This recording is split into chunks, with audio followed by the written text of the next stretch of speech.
आज आप नीचे हैं, कोई प्रॉब्लम नहीं, ऊपर हैं, कोई प्रॉब्लम नहीं। प्रॉब्लम यह है कि क्या परमेश्वर आपके साथ है या नहीं। अगर वो आपके साथ है तो सब कुछ पॉजिटिव में होगा।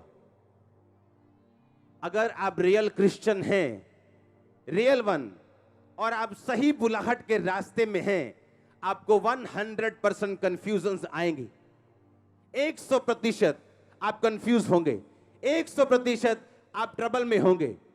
पर एक टाइम आएगा जब परमेश्वर आपको छुड़ाएगा, क्योंकि वो आपके साथ है, और वहां से रास्ता निकलेगा जहां से आपको कोई उम्मीद नहीं।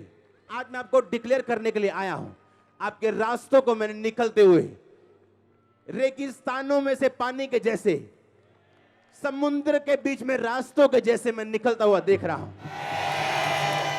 लेकिन मुश्किल यह है, क्या परमेश्वर मेरी लाइफ में है या नहीं। बस प्रॉब्लम ये है कि क्या वो मेरी लाइफ में है या नहीं।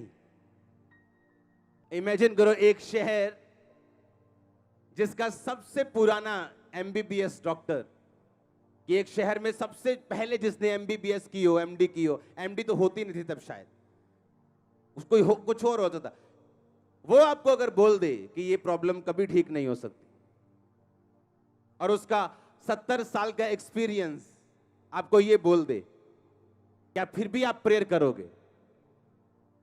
आप परमेश्वर में अड़े रहोगे? परमेश्वर जानबूझ के आपको ऐसी चीजों से निकालेगा आपके दिल को चेक करने के लिए कि क्या अब भी तू फेथफुल है, या तुझे विश्वास है। और 5 साल बाद वही डॉक्टर आपको बोल दे यू आर एब्सोल्युटली फाइन। परमेश्वर साबित करेगा, अगर मैं तेरे साथ हूं तो रास्ता मैं निकालूंगा। आप गिरेंगे, घबराएंगे, डरेंगे भी, गलतियां भी करेंगे, लेकिन अगर आप खड़े रहेंगे, वापिस फिर से अड़े रहेंगे, आप टेस्टिमनी के साथ आएंगे वापिस। मैं आपको बता रहा हूं, मैंने अपनी आत्मा में आपके लिए रास्ते खुलते हुए देखे। रेगिस्तान में पानी की तरह, समुद्र में 2 भाग होते हुए मैंने आपके वे को ओपन होते हुए देखा यीशु मसीह के नाम में। अगर आमीन ऊंचा आशीष आपके, हालेलुया। लेकिन क्या परमेश्वर मेरे साथ है या नहीं, या मैं उसे सिर्फ यूज कर रहा हूं, सिर्फ आशीष लेने के लिए आया हूं, या सिर्फ देखने के लिए आया हूं, या सचमुच उसका वचन, या सचमुच परमेश्वर मेरी लाइफ का अटूट अंग बन चुका है, जो ऐसा अंग बन चुका है कि अगर आशीष मिले तो भी वो मेरा परमेश्वर है, ना मिले तो भी, बरकत मिले तो भी परमेश्वर है, ना मिले तो भी, बढ़ाए तो भी, ना बढ़ाए तो भी। अगर ऐसा अटूट अंग परमेश्वर को आपने बना लिया है, तो परमेश्वर ऐसे अंगों को ढूंढते हैं जिन्हें वो ऊंचा कर सके, और ऐसा ऊंचा कर सके कि लोग एग्जाम्पल दे दे के बोले, देख खुदा ने कैसा बढ़ाया है, खुदा ने कैसा ब्लेस किया है। अगर आप तैयार हैं खुदाबंद को साथ रखने के लिए, क्या आप तैयार हैं कि नहीं?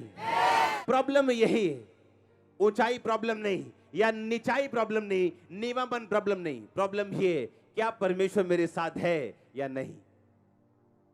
मैंने कहा रिश्ता ढूंढना आपके वश में है, पर वो निकलेगा कैसे ये आपके वश में नहीं। बिजनेस खोलना, लाखों करोड़ों भी हो तो इन्वेस्ट करना आपके हाथ में, लेकिन वो होगा कैसे फ्यूचर में, वो आपके हाथ में नहीं। आप अच्छे से अच्छे डॉक्टर के पास जा सकते हो, पर अच्छे से अच्छा डॉक्टर भी गलतियां करता है कई बार।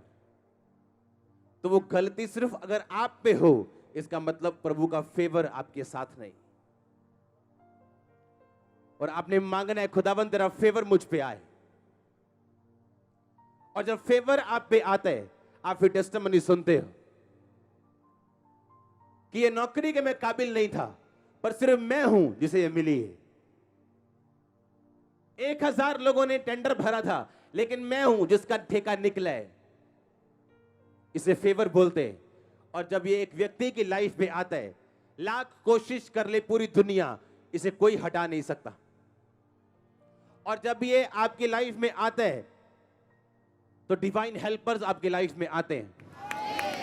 जब ये आप पे आता है, एक अजीब सा एक घेरा, एक सुरक्षा आपके पास रहती है।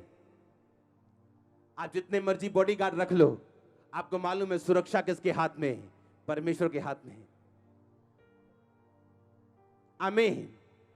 जब आपका सोर्स परमेश्वर बन जाता है और आपको समझ आती है कि मेरा सोर्स परमेश्वर है, मेरा सब कुछ परमेश्वर है, अगर उसका फेवर मुझ पे होगा तो सब कुछ पॉसिबल है। दानियल ने कहा, बेलतशस्सर जो नबूकदनेस्सर का बेटा था, कि जब तेरे बाप को परमेश्वर ने गिराया था और जब उसने स्वर्ग की ओर देखा और फिर से उसको बसाया था, क्या तुझे इसे देखकर नम्र नहीं होना चाहिए था? और तूने फिर से परमेश्वर के सामने मूर्खता की और तूने काठ और लोहे और अलग अलग धातु की मूर्तियों को पूजा, इसलिए परमेश्वर तुझे गिराता है। और लिखा उसी रात को उसका कत्ल हो गया। आपको लंबी उम्र देने के लिए प्रभु ने अपने पास बुलाया।